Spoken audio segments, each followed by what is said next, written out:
दोस्तों हमारे चैनल नारे हक को सब्सक्राइब करें, वीडियो को लाइक करें और बेल आइकन दबाना ना भूलें ताकि हमारी हर आने वाली वीडियो आप तक आसानी से पहुंच सके। जज़ाकल्लाह। अस्सलाम वालेकुम रहमतुल्लाह। मैं हूं यासिर नदीम अलवाजदी। सर्जिकल स्ट्राइक की 60वीं किस्त पेश खिदमत है। आजकल सोशल मीडिया पर एक साहब हैं जो हेट मॉन्गरिंग और नफरत की चूरन बेचने में बहुत मशहूर हो रहे हैं। इन साहब का नाम है पुष्पेंद्र कुलश्रेष्ठ। अगर आप इंडिया में इस्लाम, मुसलमान, बाबरी मस्जिद या हिंदू शिद्दत पसंदी या दहशतगर्दी जैसे मौज़ूआत और टॉपिक से दिलचस्पी रखते हैं तो मुझे यकीन है कि आपने इन साहब की तकरीरें ज़रूर सुनी होंगी। यूट्यूब पर इनके तकरीबन 2 लाख से ज़्यादा फॉलोअर्स हैं और अपने चैनल पर इन्होंने जितनी भी वीडियोस डाली हैं ऑन एन एवरेज उसके 1 लाख से ज़ायद व्यूज़ हैं। इसलिए ये उन आम यूट्यूबर्स और ब्लॉगर्स की तरह नहीं है कि जिनके ब्लॉग्स या यूट्यूब वीडियोस को देखकर नजरअंदाज कर दिया जाता हो। लेकिन आज की सर्जिकल स्ट्राइक शुरू करने से पहले मैं ये चाहूंगा कि हम इन साहब के बारे में थोड़ा सा जान लें। पुष्पेंद्र कुलश्रेष्ठ की पैदाइश अलीगढ़ की है और अलीगढ़ मुस्लिम यूनिवर्सिटी से ही उन्होंने अपनी तालीम हासिल की। उनका दावा है कि वो एक ऐसे मकान में रहते थे कि जिसके बराबर में एक मस्जिद थी और फजर की नमाज से उनके घराने की आंख खुला करती थी। ये दावा वो इसलिए करते हैं ताकि अपने ऑडियंस को बता सकें कि वो इस्लाम को, मुसलमानों को और इस्लामी तहजीब, मुस्लिम कल्चर को बहुत करीब से जानते और समझते हैं। सन 2008 तक ये दिल्ली में प्रेस क्लब ऑफ इंडिया के जनरल सेक्रेटरी भी रह चुके हैं। ये अलग बात है कि इंडियन एक्सप्रेस की खबर के मुताबिक 2008 में प्रेस क्लब की जनरल बॉडी ने इनको करप्शन का इल्जाम लगाकर वोट आउट कर दिया था। 200 सहाफियों और जर्नलिस्ट पर मुश्तमिल जनरल बॉडी ने इन पर 1 करोड़ रुपए के गबन का इल्जाम लगाया था और ये दावा किया था कि पुष्पेंद्र ने अपनी 2 टर्म्स के दौरान प्रेस क्लब ऑफ इंडिया की कभी भी ऑडिटिंग नहीं कराई। इससे कम से कम इतना तो साबित होता है कि दाल में यकीनन कुछ काला था, वरना जमहूरी इदारों में ऑडिटिंग कराना एक मामूल की बात है। पुष्पेंद्र अपनी हर तकरीर का आगाज बिस्मिल्लाहिर्रहमानिर्रहीम से करते हैं। यह अलग बात है कि उस पूरी तकरीर में फिर वो इस्लाम को गाली देते हैं, मुसलमानों के खिलाफ बोलते हैं, कुरान के खिलाफ बोलते हैं, लेकिन अपनी हर स्पीच का आगाज वो बिस्मिल्लाह से करते हैं ताकि अपने ऑडियंस को वो ये बता सकें कि वो इस्लाम के माहिर हैं। जाहिर है कि जब गैर मुस्लिम भाई अपने जैसे एक शख्स को अरबी में बिस्मिल्लाहिर्रहमानिर्रहीम पढ़ते हुए सुनते होंगे तो वो यही समझते होंगे कि ये शख्स जो दावा कर रहा है शायद अपने दावे में सही हो। लेकिन आज की सर्जिकल स्ट्राइक का मकसद यही दिखाना है कि ये शख्स जो झूठ बोल बोल कर और नफरत की दीवारें तामीर कर कर इंडिया में बड़ी तेजी के साथ मशहूर हो रहा है और शहरों शहरों बुलाया जा रहा है और वहां पर रटी रटाई तकरीर कर रहा है, ये शख्स कितना बड़ा झूठा है, कितना बड़ा फरेबी है और अपनी स्पीचेस के दौरान इस्लाम, कुरान और मुसलमानों के ताल्लुक से ये किस कदर झूठ बोलता है। आज की सर्जिकल स्ट्राइक का मकसद यही है। लेकिन पुष्पेंद्र की जिंदगी के बारे में एक अहम बात जानना बहुत जरूरी है और वो ये है कि पुष्पेंद्र जब भी तकरीर करते हैं तो अपनी तकरीर का आगाज कश्मीर पॉलिसी से करते हैं और उसके बाद फिर वो पाकिस्तान को गालियां देते हैं। हमें कोई एतराज नहीं है, आप पाकिस्तान को बुरा भला कहना चाहें तो कहें। इस मुल्क में हर शख्स को फ्रीडम ऑफ एक्सप्रेशन हासिल है, फ्रीडम ऑफ स्पीच हासिल है। पाकिस्तान ही क्या, दुनिया के किसी भी मुल्क को बुरा भला कहना आपका पैदाइशी हक है। लेकिन मजे की बात यह है कि पाकिस्तान को अपनी स्पीचेस में बुरा भला कहने वाला यह शख्स एक लंबे अरसे तक पाकिस्तान के टीवी चैनल आज न्यूज का मुलाजिम रह चुका है। गोया कि एक लंबे अरसे तक इनकी रोजी रोटी का इंतजाम पाकिस्तान ही करता आ रहा था। 2017 में इन्होंने अपनी वो मुलाजमत छोड़ी है। लेकिन हमें इस पर भी कोई एतराज नहीं है कि अगर आपकी रोजी रोटी का इंतजाम किसी दूसरे मुल्क से होता हो या पाकिस्तान से होता हो तो इस पर मुल्क के किसी भी बाशिंदे को कोई एतराज नहीं है। इंसान की रोजी रोटी का इंतजाम कहीं से भी हो सकता है। हाँ, हमें एतराज इस मुनाफकत पर है कि आप अपनी तकरीरों में इंडियन मुस्लिम्स को ये इल्जाम देते हैं कि इंडियन मुस्लिम्स कभी भी मुहिब्बे वतन यानी वतन से मोहब्बत करने वाला नहीं हो सकता।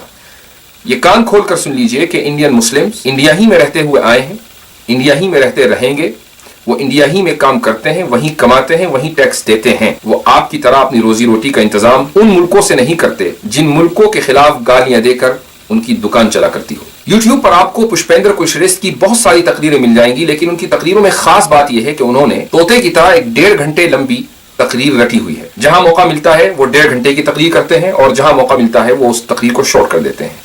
लेकिन आप अगर उनकी 20 मुख्तलिफ वीडियोज भी सुनेंगे तो आप खुद देखेंगे कि कंटेंट्स तो दूर, उनकी तकरीरों में अल्फाज भी वही इस्तेमाल होते हैं जो वो हर जगह करते आए हैं। हमारे सर्जिकल स्ट्राइक का फॉर्मेट ये है कि हम अक्सर मेहमानों को अपने शो में बुलाते हैं, उनको पूरा पूरा मौका देते हैं कि वो अपनी बात रखें, उनकी दलीलें सुनते हैं और अपनी दलीलें देते हैं। यह अलग बात है कि कभी कभी हमें अपना ये फॉर्मेट बदलना भी पड़ता है। पुष्पेंद्र कुलश्रेष्ठ से हमने उनके व्हाट्सएप पर भी राब्ता किया। आप स्क्रीन पर देख सकते हैं कि हमारी तरफ से उनको एक मैसेज गया हुआ है और उस मैसेज को वो देख चुके हैं, पढ़ चुके हैं। हमारी तरफ से फेसबुक पर भी उनसे राब्ता किया गया انہوں نے وہ میسج پڑھا, اس کا جواب بھی دیا, لیکن شاید انہیں ڈر لگا, انہیں محسوس ہوا کہ اگر وہ اس شو میں آئیں گے تو ان کے جھوٹ کا پردہ لائیو فاش ہو سکتا ہے, اور پورے ملک میں جو چورن بیچ کر وہ اپنا گھر بار چلاتے ہیں شاید ان کی روزی روٹی میں فرق آ سکتا ہے. اور پشپیندر ہی کیا, ہم نے ان کے ایک بہت قریبی دوست کیپٹن سکندر رضوی سے بھی رابطہ کیا. میری خود کیپٹن صاحب سے بات ہوئی, انہوں نے مجھے 2 مرتبہ ٹائم دیا. پہلی مرتبہ جب میں نے ان سے رابطہ کیا تو انہوں نے مجھ سے کہا کہ آپ اپنی کچھ ویڈیوز ہمیں بھیجیے.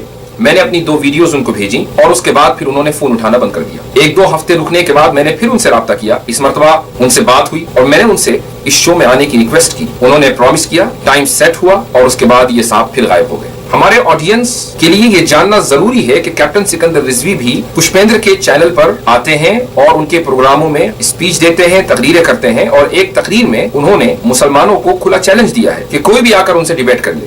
یہ ہم اپنی مرضی سے نہیں کریں, کوئی بھی مولانا ہم سے بات کر لے آ کر کے. میں سب کی اسٹڈی کرتا ہوں, عمر قرا ہو, چاہے ایران کی قوم ہو یا الازہر یونیورسٹی ایجپٹ, اس کو بھی پڑھتا ہوں میں, اس کی انٹرپریٹیشن میں قرآن کی دیکھی ہے. ہم نے اسی نیت سے کیپٹن صاحب سے رابطہ کیا تھا, لیکن افسوس کہ استاد اور شاگرد دونوں برابر نکلے. اب آئیے پشپیندر کی تقریر کا پوسٹ مارٹم کرتے ہیں اور یہ جاننے کی کوشش کرتے ہیں کہ ایک آدمی 1 گھنٹے کی تقریر میں کتنے جھوٹ بول سکتا ہے. آپ نے بھارت کا ترانہ پڑھا ہوگا. بھارت کے ترانے کے بارے میں بہت ساری باتیں کہی جاتی ہیں. اس کے لکھنے والے کون تھے آپ سب کو نام پتا ہوگا. سارے جہاں سے اچھا ہندوستان ہمارا, ہم بلبلیں ہیں اس کی, وغیرہ وغیرہ وغیرہ. لیکن انہی صاحب نے ایک ترانہ اور لکھا تھا. یہ دیش کو نہیں بتایا گیا, اتہاسکاروں نے بھی نہیں بتایا, لیفٹسٹوں نے نہیں بتایا, ماڈرن نے بنایا, راشٹروادیوں نے بھی نہیں بتایا اس کے بارے میں. اس ترانے کا نام ہے ملی ترانہ. اس کی صرف 2 لائن میں آپ کو بتا دیتا ہوں, اس سے آپ کو اندازہ ہوگا کہ ہماری سمسیا کی جڑ میں کہاں سے شروع ہوتی ہے. ان کا ملی ترانہ تھا. اس ملی ترانے کی ایک لائن ہے, چینو عرب ہمارا. رنجیت بھائی, چینو عرب ہمارا, ہندوستان ہمارا, مسلم ہے ہم, وطن ہے سارا جہاں ہمارا. اب ہم اس مہان آدمی کو سر علامہ اقبال کہتے ہیں. مسئلہ یہ ہے کہ پشپیندر کو آڈینس بھی ایسے نصیب ہوتے ہیں جو انہی کی طرح انٹلیکچولیزم میں سنگولیرٹی کے درجے پر فائز ہیں. یعنی جس طریقے سے اسپیکر کو کچھ نہیں آتا, آڈینس بھی اتنے ہی بڑے جاہل ہوتے. ورنہ شاعر مشرق اقبال کے ان دونوں اشعار میں کم از کم ایک پڑھے لکھے انسان کو کہ جو اپنی عقل استعمال کرنا جانتا ہو کوئی کانٹرڈکشن نظر نہیں آ سکتا. علامہ اقبال ان اشعار میں صرف اتنا ہی کہنا چاہتے ہیں کہ مسلمان کا تعلق ہندوؤں کی طرح صرف انڈیا سے نہیں ہے, بلکہ مسلمان پوری دنیا میں آباد ہے. وہ جس طریقے سے انڈیا میں ہے اسی طریقے سے وہ مڈل ایسٹ میں ہے, اسی طریقے سے وہ یورپ میں ہے, وہ امریکہ میں ہے, وہ آسٹریلیا میں ہے, وہ دنیا کے ہر کونے میں ہے اور ہر علاقے میں ہے. لیکن سارے جہاں سے اچھا ہندوستان ہمارا. لیکن اس شعر کے ذریعے انہوں نے انڈین مسلمز کے اس شوق اور اس جذبے کو ریپرزینٹ کیا ہے جو وہ اپنے وطن اور اپنے ملک کے لیے اپنے سینے میں رکھتے ہیں. کانٹرڈکشن تو دراصل آپ کی باتوں میں ہے. ایک طرف آپ انڈین مسلمز کے اوپر یہ الزام لگاتے ہیں کہ یہ لوگ انڈیا کو, بھارت کو اپنا ملک نہیں مانتے, لیکن دوسری طرف جب ہم یہ کہتے ہیں کہ سارے جہاں سے اچھا ہندوستان ہمارا اور ہم اس ملک کو اپنا ملک بتاتے ہیں تو آپ کو پریشانی ہونے لگتی. اقبال کے ان اشعار میں کانٹرڈکشن دکھانے سے پہلے آپ اپنی تقریر کے اس کانٹرڈکشن بلکہ اپنے اس دماغ کے خلل کو دور کیجیے. ہمارے دیش میں ایک نیریٹو چل رہا ہے کہ آتنکواد کا دھرم نہیں ہوتا. اب یہ پہلا دیش کا ایسا آتنکواد ہے کہ 1984 میں آپ سب جانتے ہیں کہ پنجاب میں جو کچھ ہوا تو لوگوں کو دھرم پتہ چل گیا, کہا صاحب یہ تو سکھ آتنکواد ہے. لیکن اس آزاد بھارت میں ایک وبھاجن کے بعد سے لے کر کے کوئی 1000 سے زیادہ حملے ہندوستان کے ہر بڑے شہر میں, چاہے ساؤتھ کا ہو, نارتھ کا ہو, ایسٹ کا ہو, ویسٹ کا ہو, جہاں حملے نہ ہوئے ہوں, جہاں آتنکواد کرنے والے نے چلا چلا کے اپنا دھرم نہ بتایا ہو. لیکن یہ خاص قسم کا کوئی آتنکواد ہے جس کا دھرم نہیں ہے. جی ہاں, دہشت گردی کا کوئی مذہب نہیں ہوتا. ہاں, یہ ضرور کہا جا سکتا ہے کہ دہشت گردوں کا کوئی نہ کوئی مذہب ہوتا ہے, لیکن یہ ہمت بھی صرف مسلمانوں نے دکھائی ہے کہ انہوں نے اپنی تحریروں میں, اپنے آرٹیکلز میں, اپنی سپیچز میں, بلکہ اپنے فتووں میں کھل کر ٹیررزم کے خلاف اسٹینڈ لیا ہے. 2008 میں دارالعلوم دیوبند کا دہشت گردی کے خلاف فتویٰ اب کوئی ڈھکی چھپی بات نہیں ہے. مجھے یقین ہے کہ آپ اس فتوے سے واقف ہوں گے اور آپ یہ بھی جانتے ہوں گے کہ دنیا بھر کے مسلمانوں میں دارالعلوم دیوبند کے فتوے کی کیا حیثیت ہے. दारुल देवबंद ने न सिर्फ ये कि दहशतगर्दी के खिलाफ फतवा दिया था, बल्कि एक अजीम शान कन्वेंशन करके मीडिया को बुलाकर उस फतवे को रिलीज किया गया था और पूरी दुनिया को यह बताया गया था कि मुसलमान दहशतगर्दी के खिलाफ है। अलबत्ता हम अभी तक इंतजार कर रहे हैं कि दूसरी कम्युनिटीज की रिलीजियस फिगर्स और उनके स्कॉलर्स भी सामने आए और आकर दहशतगर्दी के खिलाफ खुलकर बयान दें और दहशतगर्दों की मजम्मत करें। मैं मानता हूं कि भारत में इस्लामिक आतंकवाद को पूरी ताकत के साथ पॉलिटिक्स में, सोसाइटी में, इंस्टीट्यूशंस के अंदर, जुडिशरी में बढ़ावा दिया जा रहा है और आतंकवाद जो इस्लामिक है उसका नाम लेने से भारतीय समाज को डराया जाता है। लेकिन इस देश के 125 करोड़ लोगों की मानवता नहीं जागी, लेकिन सुप्रीम कोर्ट की मानवता जो है वो रोहिंग्या मुसलमानों के लिए जाग गई। इसलिए सुप्रीम कोर्ट जो है सेलेक्टिव है इस देश के अंदर, इस देश के इंस्टीट्यूशन सेलेक्टिव हैं। पुष्पेंद्र ने अगर 20 जगह तकरीरें की हैं तो 20 ही जगह उन्होंने इंडिया की सुप्रीम कोर्ट की तौहीन की है, बल्कि खुलेआम चैलेंज किया है कि उनके ऊपर कंटेम्प्ट ऑफ कोर्ट का केस चलाया जाए और उनको गिरफ्तार किया जाए। उन्होंने इंडिया की जुडिशरी के ऊपर दहशतगर्दी को प्रमोट करने का इल्जाम लगाया है। लिहाजा जो शख्स सुप्रीम कोर्ट के ऑनरेबल जजेस को न छोड़ता हो, उनको दहशतगर्द करार दे देता हो, तो वो ऐसी कम्युनिटी के खिलाफ क्यों नहीं बोलेगा जिस कम्युनिटी का उससे अकीदे में, दीन में, मजहब में इख्तिलाफ हो। मैं इंडिया के सेक्युलर लीगल एक्टिविस्ट से ये अपील करूंगा कि ऐसे लोग जो कम पढ़े लिखे लोगों को, जाहिलों को कॉन्स्टिट्यूशन के खिलाफ खड़े होने पर उभारते हों, जो लोगों को ये कहते हो कि अगर सुप्रीम कोर्ट इंसाफ नहीं करेगी तो तुम सड़कों पर उतरकर इंसाफ करना, ऐसे लोगों के खिलाफ फौरी तौर पर केस होना चाहिए और सुप्रीम कोर्ट को ऐसे लोगों के खिलाफ फौरी तौर पर नोटिस लेकर अंदर भेजना चाहिए। दरअसल यही लोग हैं जो इंडिया में अमन अमान नहीं होने देना चाहते, क्योंकि जिस दिन इंडिया में अमन कायम हो गया उस दिन इनको न बुलाने वाले बुलाएंगे और न ही इनकी 1 घंटे की तकरीर का कोई दाम तय कर सकेगा।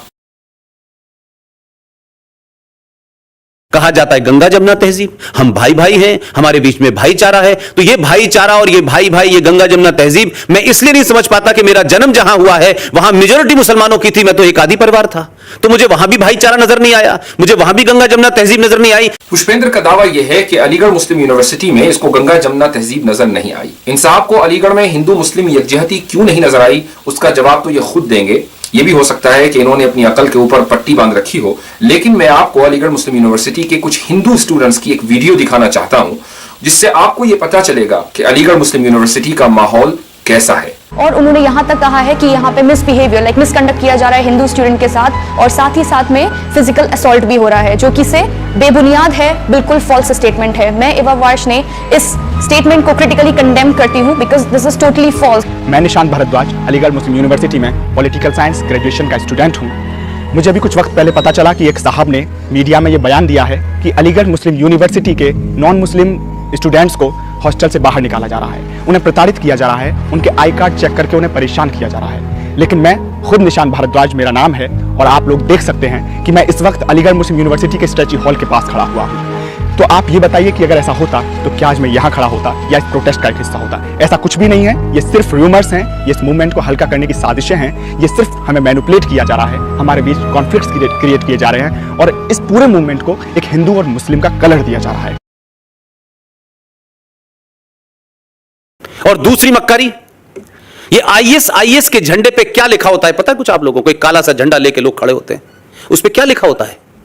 उस आईएस के झंडे के ऊपर लिखा होता है ला इलाहा इल्लल्लाह मुहम्मदन रसूलुल्लाह। मेरा एक सवाल उन मुसलमानों से है जो इस्लाम के बड़े पक्के मुसल्लत ईमान है, जिनका जो कुरान की हदीसों का हवाला देते हैं, आयतों का हवाला देते हैं, जो डेनमार्क के अंदर कोई आदमी मोहम्मद साहब की शान में गुस्ताखी करते हुए उनकी शान में कुछ ऐसा कर देता है कि उनकी कार्टून बना देता है, और उस कार्टून बनाने से इस देश में बनता डेनमार्क में है, भावनाएं दिल्ली में भड़क जाती हैं, अलीगढ़ में, रामपुर में, आजमगढ़ में दंगे होने लगते हैं। लाहौर में था जब यह घटना घटी, वहां भी दंगे हो रहे थे। मैंने कहा मोहम्मद से इतना प्यार अच्छा लगता है, हमको भी होना चाहिए, आपके पैगंबर है भाई। लेकिन हिंदुस्तान के मुनाफिक और मक्कार मुसलमान, मुझे यह बताओ, तुम मोहम्मद का नाम लेके आईएस के झंडे पे जब कुरान शरीफ का पहला कलमा लिख करके तुम कहते हो ला इलाहा इल्लल्लाह, और उस एक सर्किल में लिखते हो अल्लाह, मोहम्मद और रसूल, तो ये तुमको शर्म नहीं आती कि अल्लाह का नाम आतंकवाद के लिए इस्तेमाल हो रहा है? पहला कलमा आतंकवाद के लिए इस्तेमाल हो रहा है, पुलिस पे गोली चलाने के लिए हो रहा है, लिहाजा मेरा मानना है कि तुम मक्कार हो।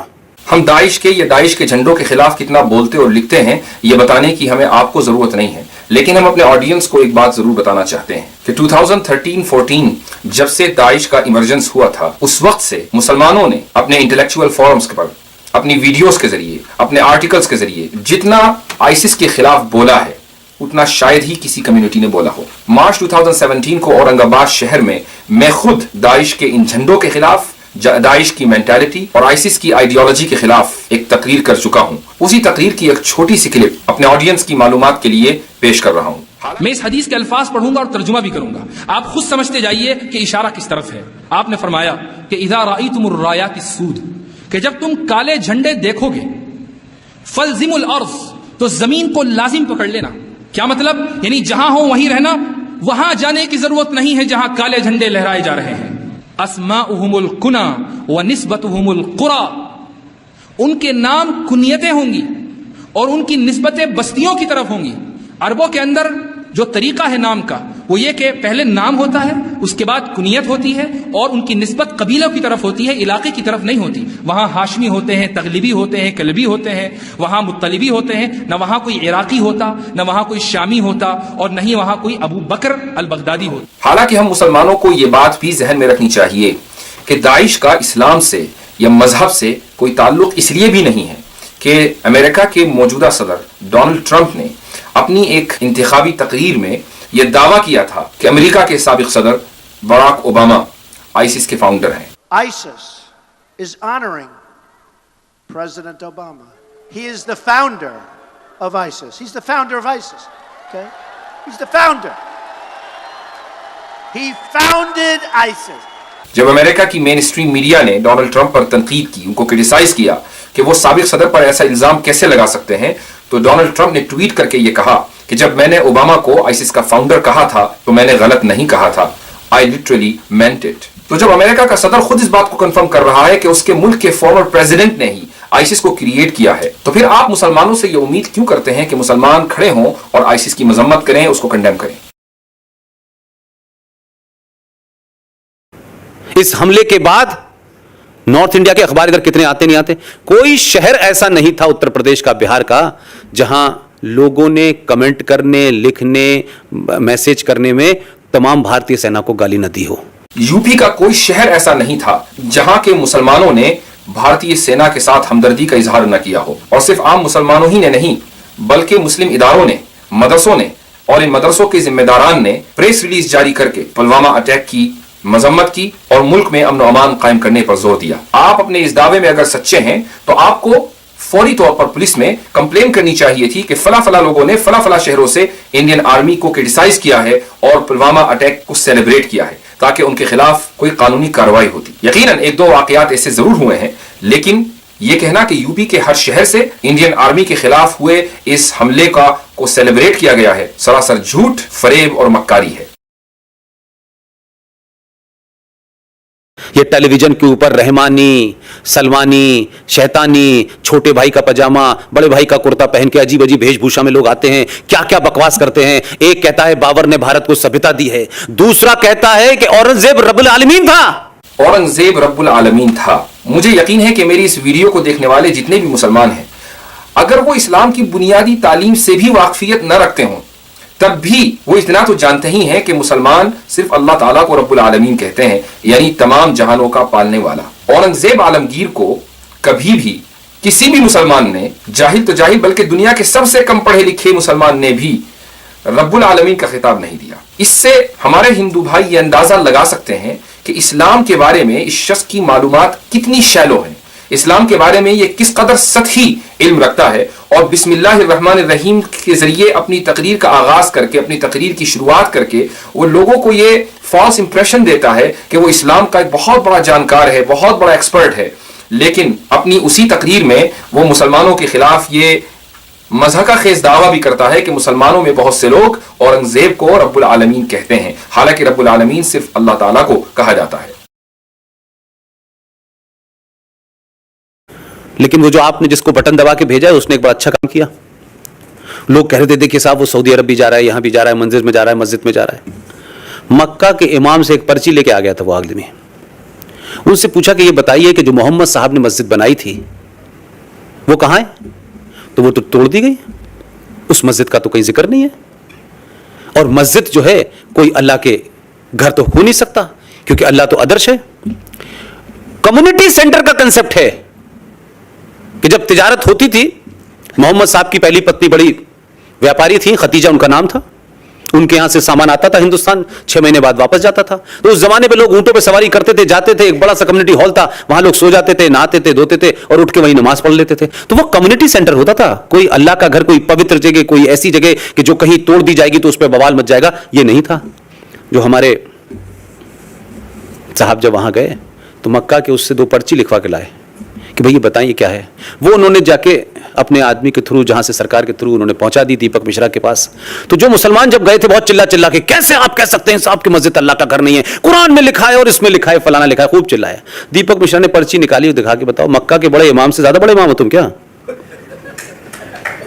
एक नहीं बोला, बोला नहीं नहीं वो ऐसा नहीं था साहब, वो ऐसा हो गया होगा, फलाना हो गया। उसके बाद कोई रिव्यू पिटीशन नहीं आई, लेकिन यह साबित हो गया इस देश में कि 70 साल से मस्जिद के नाम पे आपको लूटा गया, डराया गया। दरअसल झूठों को वही लोग अप्रिशिएट करते हैं जो खुद भी झूठे हों। पुष्पेंद्र का दावा यह है कि प्राइम मिनिस्टर मोदी सऊदी अरब की ट्रिप के दौरान मक्का के इमाम से एक पर्ची लेकर आए थे जिसमें यह लिखा हुआ था कि मोहम्मद सल्लल्लाहु अलैहि वसल्लम की बनाई हुई मस्जिद को सऊदी अरब के लोगों ने तोड़ दिया है और अब वहां वो मस्जिद बाकी नहीं है कि जिसको नबी करीम सल्लल्लाहु अलैहि वसल्लम ने तामीर फरमाया था। शायद तारीख में 10 बड़े बड़े झूठ को एक जगह लिखा जाए तो पुष्पेंद्र का ये झूठ बहुत आसानी के साथ उस लिस्ट में जगह बनाने में कामयाब हो जाएगा। इसलिए कि नबी करीम सल्लल्लाहु अलैहि वसल्लम की बनाई हुई मस्जिद आज भी मदीना मुनव्वरा में है।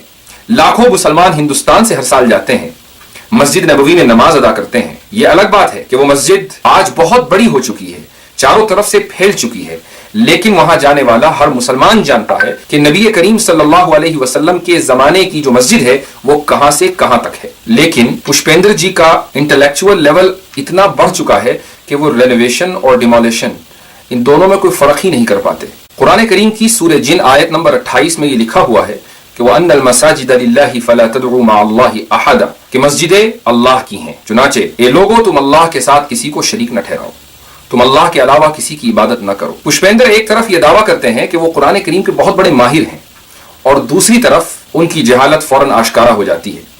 सुप्रीम कोर्ट का जो फैसला जस्टिस दीपक मिश्रा की सदारत वाली बेंच ने पास किया था वो ये था कि मस्जिद इस्लाम का इसेंशियल हिस्सा नहीं है। इसका मतलब हरगिज ये नहीं है कि वो इस्लाम का हिस्सा नहीं है और उनकी हैसियत किसी कम्युनिटी सेंटर की है कि जहां लोग रात को आकर आराम करते हैं, बल्कि लीगल लैंग्वेज के बारे में एक आम समझ रखने वाला इंसान भी बहुत आसानी के साथ दीपक मिश्रा के इस वर्डिक्ट को समझ सकता है कि उसका मतलब हरगिज इस्लाम में मस्जिदों की जरूरत को खत्म करना नहीं है, बल्कि ये बताना है कि इस्लाम की ये तालीम है कि मुसलमान कहीं भी नमाज पढ़ सकते हैं। नमाज पढ़ने के लिए ये जरूरी नहीं है कि वो मस्जिद ही में जाकर नमाज पढ़ें। जिस तरीके से नमाज मस्जिद में होती है ऐसे ही घर पर भी हो सकती है, सड़क पर भी हो सकती है और जमीन के किसी भी चप्पे पर हो सकती है। इसलिए इस वर्डिक्ट का यह मतलब नहीं है कि जो अब मस्जिदें हैं वो मस्जिदें नहीं रहीं, बल्कि इस वर्डिक्ट का मतलब यह है कि जो मस्जिदें नहीं हैं अब वो भी मस्जिदें हो गई हैं। दूसरी बात यह है कि दीपक मिश्रा के इस वर्डिक्ट का बाबरी मस्जिद से कोई ताल्लुक नहीं है, इसलिए कि सुप्रीम कोर्ट ही बार बार यह कह चुकी है कि बाबरी मस्जिद का मामला एक टाइटल सूट है। इस मामले का इस बात से कोई ताल्लुक नहीं है कि मस्जिदें इस्लाम का इसेंशियल हिस्सा हैं या नहीं है। और यही वजह है कि मुसलमानों ने दीपक मिश्रा के दिए हुए इस वर्डिक्ट के खिलाफ कोई रिव्यू पिटीशन भी फाइल नहीं की, चूंकि हमें यह लगता है कि यह फैसला हमारे हक में है, ना कि आपके। कि जो कब्रिस्तान है ना, ये भी इस्लाम में हराम है। और ये मैं नहीं कह रहा, ठीक है कि मक्का के इमाम की पर्ची लाए थे, लेकिन मैंने भी बहुत कुरान इतनी पढ़ लिया, इमाम लायक तो पढ़ लिया मैंने भी। मैं भी बता दूंगा कहां है। इस्लाम के अंदर जिन साहब की मौत हो जाती है उनको जमीन में दफनाने का रिवाज है। उसके ऊपर मट्टी डालने के बाद उस पे ईंट लगा करके ये सब बनाने का रिवाज नहीं है। चूंकि कुरान के बारे में ये साहब उतना ही जानते हैं जितना कि एक मस्जिद का इमाम जानता है, इसलिए उस आयत का रेफरेंस इन्हीं के सर रहा जिस आयत में ये लिखा हुआ है कि इस्लाम में कब्रिस्तान बनाना भी हराम है। हाँ, ये बात जरूर है कि इस्लाम में कब्रों के ऊपर कतबे लगाना या कब्रों को पक्की बनाना बिदअत है, लेकिन कुछ मुसलमानों के इस अमल की वजह से कब्रिस्तान को हराम समझ लेना बिल्कुल ऐसा ही है जैसे कि पुष्पेंद्र साहब ये कहें کہ چونکہ میرے پاس گاڑی نہیں ہے اس لیے روڈز کو بنانا الیگل ہے, چونکہ میرے پاس فون نہیں ہے اس لیے فون کے ٹاورز بھی جگہ جگہ لگانا الیگل ہونا چاہیے. یہ کچھ ایسی ہی بوگس سی دلیل ہے کہ چونکہ پکی قبریں کرنا بدعت ہے اس لیے قبرستان بھی اسلام میں حرام ہے. جب ان سو کالڈ انٹلیکچوئلز کا یہ حال ہو تو آپ اندازہ لگا سکتے ہیں کہ ان کے وہ آڈینس جو ان کی تقریروں پر نعرے لگاتے ہیں اور تالیاں بجاتے ہیں ان کا کیا حال ہوگا. اس لیے یہ جو آپ آتنکواد دیکھ رہے ہیں یہ ایک ڈرائیو ہے, یہ ایک دھرم کا حصہ ہے, یہ کچھ لوگوں کا دماغی فتول نہیں ہے, یہ اسی سے ڈرائیو ہوتا ہے. اور وہ کتاب اس بات کی اجازت دیتی ہے کہ ایک پنے پہ وہ کتاب کے آپ جائیں تو وہ لکھتی ہے کہ ایک کسی آدمی کا قتل پوری انسانیت کا قتل ہے. رائٹ؟ ہم کو لگتا ہے بہت اچھی بات ہے. ہم پھر 5ویں پنے کے بعد 8ویں پنے پہ بھی تو جا کے دیکھیں کیا لکھا ہے. وہ کہتا ہے کہ جو تمہارے نبی کو نہیں مانتا اس کو سمجھاؤ, اس کو پچکارو اور اپنے نبی کی اچھی اچھی باتیں بتاؤ. وہ اگر تب بھی نہ مانے تو اس کا قتل واجب ہے. بھائی یہاں تو ایک کو مارنے کی بات کر رہے تھے, وہاں تم کہہ رہے ہو سب کو مارو. تو یہ کیا کنٹراڈکشن ہے, اس کو سمجھنے کی کوشش کیجیے. میں پشپیندر کو چیلنج کرتا ہوں کہ وہ میرے ساتھ آئیں اور لائیو ڈیبیٹ کریں اور پورے قرآن میں یہ آیت انہی الفاظ کے ساتھ, جن الفاظ کے ساتھ وہ اس آیت کو کوٹ کر رہے ہیں, یہ آیت مجھے پورے قرآن میں کہیں دکھا دیں. میں ہاتھ جوڑ کر ان سے معافی مانگنے کے لیے تیار ہوں. لیکن ایک طرف جب ہم ان کو بات کرنے کے لیے بلاتے ہیں تو وہ دم دبا کر اپنے بل میں گھس جاتے ہیں, اور دوسری طرف جہاں پر وہ دیکھتے ہیں کہ میرے سے بڑے جاہل آڈینس کے اندر موجود ہیں تو وہاں اپنے مکر و فریب کے ذریعے وہ نفرتوں کی دیوار کھڑی کرنے لگتے ہیں. میں اپنے آڈینس کو یہ بتانا چاہوں گا کہ ایسی کوئی آیت قرآن کریم میں کہیں بھی موجود نہیں ہے. لیکن کل پرسوں ایک گھٹنا ہوئی ہے, ایک گھٹنا ہوئی ہے. ہم میں سے کتنے لوگوں نے کہا وہ انوسنٹ بوائے تھا بیچارہ, جس نے نیوزی لینڈ میں اتنے لوگوں کو مار دیا, وہ بھی تو انوسنٹ ہوگا. وہ نہیں ہو سکتا. وہ کیوں نہیں ہو سکتا؟ وہ بھی حالات کا مارا ہوگا. اس نے اپنی پوسٹ میں لکھا ہے کم سے کم وہ ایماندار ہے, اس نے بتایا تو میں نے کیوں مارا. نیوزی لینڈ کا دہشت گرد ایماندار کیوں نہیں ہو سکتا؟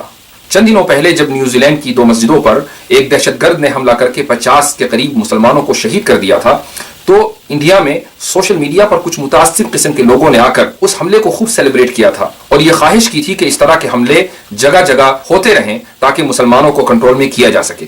میں نے اس موقع پر بھی کہا تھا اور آج بھی کہتا ہوں کہ دہشت گردی کو جو شخص سپورٹ کرتا ہے وہ خود بھی بہت بڑا دہشت گرد ہے. پشپیندر نے نیوزی لینڈ کے اٹیک کو سپورٹ کر کے اپنی مینٹالٹی, اپنی ذہنیت اور اپنے دماغ کی گندگی کو لوگوں کے سامنے واضح کر دیا ہے اور یہ بتا دیا ہے کہ یہ شخص ایک دہشت گرد کا حامی ہے, ایک ٹیررسٹ کا سپورٹر ہے اور ایک ایسی سوچ کو سیلیبریٹ کرنے والا ہے جس کے مطابق مسلمانوں کو وہ جہاں بھی ہوں قتل کر دینا چاہیے, مار دینا چاہیے. 5 باتیں اسلام میں کہی گئی ہیں. 5 چیزوں سے ہی تو اسلام کے ماننے والے کی پہچان ہوگی. 2-3 کو تو میں بھی فالو کرتا ہوں, لیکن آپ کا دعویٰ یہ کہ آپ 6 سے 7 کو بھی فالو کرنے لگتے ہیں. ذرا پوچھئے مسلمان شبد قرآن مجید میں ہے؟ بتائیے گا مجھے, بتائیے. قرآن شریف میں کہیں ورڈ مسلمان آیا ہے؟ کیوں نہیں آیا ہے؟ آپ زور سے کہیے, یہ ہندو بیچارے جانتے نہیں ہیں, ان کو زور سے بتائیے. یہ قطعی نہیں کہا تھا اللہ نے, قطعی نہیں کہا تھا اللہ نے, لیکن کہا تھا کہ 1,24,000 پیغمبر اس دھرتی پہ آئیں گے, آتے رہیں گے, جب تک یہ کائنات زندہ ہے, جب تک یہ دھرتی کے اوپر لوگ رہیں گے. اس کلپ میں پشپیندر نے 2 مضحکہ خیز دعوے کیے ہیں. پہلا دعویٰ تو یہ ہے کہ قرآن میں مسلمان لفظ نہیں آیا. اب ایک آدمی جو ایک طرف یہ دعویٰ کرتا ہو کہ وہ قرآن کو اتنا ہی جانتا ہے کہ جتنا ایک ریلیجس اسکالر, ایک مسجد کا امام جانتا ہے, اس کو اتنا بھی نہ پتا ہو کہ مسلمان عربی زبان کا لفظ ہے ہی نہیں. مسلمان تو فارسی زبان کا لفظ ہے, قرآن عربی زبان میں ہے. عربی زبان میں مسلمان کو مسلمون یا مسلمین کہا جاتا ہے اور قرآن کریم میں جگہ جگہ اس لفظ کا استعمال ہوا ہے. سورہ حج کی آیت نمبر 78 میں اللہ سبحانہ و تعالیٰ فرماتے ہیں ہوا سماکم المسلمین, کہ ابراہیم نے تمہارا نام مسلمان رکھا. تو جو لفظ عربی زبان کا ہے ہی نہیں وہ عربی کی کتاب میں کیسے آ سکتا ہے؟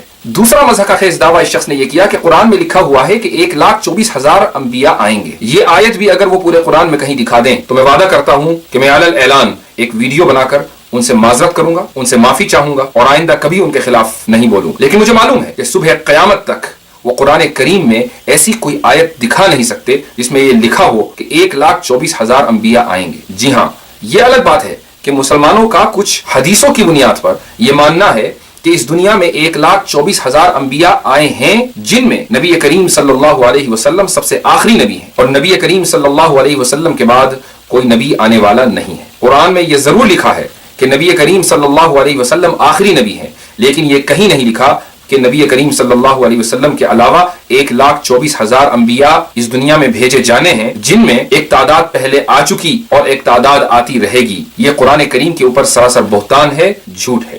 مجھے امید ہے کہ آج کی سرجیکل اسٹرائک سے لوگوں کو یہ پتہ چل گیا ہوگا کہ یہ شخص کتنا بڑا مکار اور جھوٹا ہے۔ یہ اپنی جوشیلی اور نفرت بھری تقریروں کے ذریعے لوگوں کی واہواہی ضرور لوٹ لیتا ہے اور اسلام اور مسلمانوں کے خلاف بول کر اپنے ویوز بھی بڑھا لیتا ہے، لیکن ہمارے ملک کے ہندو بھائیوں کو یہ سوچنا اور سمجھنا چاہیے کہ کس طرح کچھ جاہل قسم کے لوگ اپنی دکان چلانے کے لیے، اپنی روزی روٹی چلانے کے لیے، ایسے لوگ کہ جن کی روزی روٹی ان ملکوں سے وابستہ ہو جن ملکوں کے خلاف بول کر یہ آپ کے جذبات ابھار رہے ہوں، ایسے لوگ کس طریقے سے اس ملک کے امن کو برباد کرنے پر تلے ہوئے ہیں اور کیسے یہ آپ لوگوں کو بیوقوف بنا رہے ہیں، اور آپ ہیں کہ ان لوگوں کی تقریروں کو سچ سمجھ کر سن رہے ہیں، شیئر کر رہے ہیں اور یہ یقین کیے بیٹھے ہیں کہ یہ شخص قرآن کریم کا ایک بہت بڑا اسکالر ہے، محض اس لیے کہ یہ اپنی تقریروں کا آغاز بسم اللہ الرحمن الرحیم سے کر لیتا ہے۔ اسکرین پر دیے ہوئے ہمارے یوٹیوب لنک کو ضرور سبسکرائب کیجئے۔ انشاءاللہ اگلی بار پھر ملاقات ہوگی سرجیکل اسٹرائک کے ایک نئے ایپیسوڈ کے ساتھ۔ تب تک کے لیے خدا حافظ۔ السلام علیکم ورحمۃ اللہ وبرکاتہ۔